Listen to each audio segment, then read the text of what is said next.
Hi everyone, welcome back to another video from Tech Basics.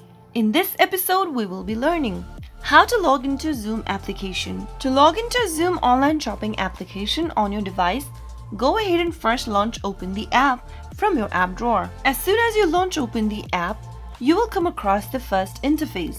You will land in the main homepage for Zoom. To sign into your existing account, tap on the human icon at the bottom right hand corner. Now click on the login button at the top and select the login options that you'd like to get access with.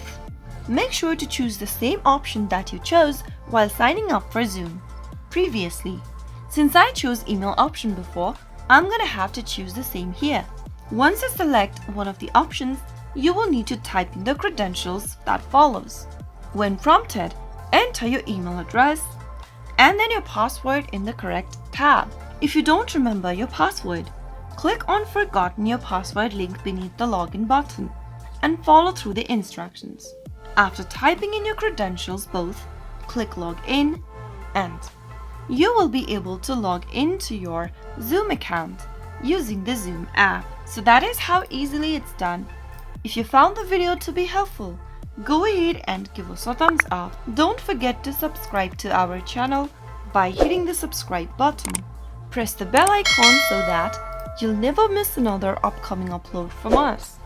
I will be back again in the next video. Thanks for watching.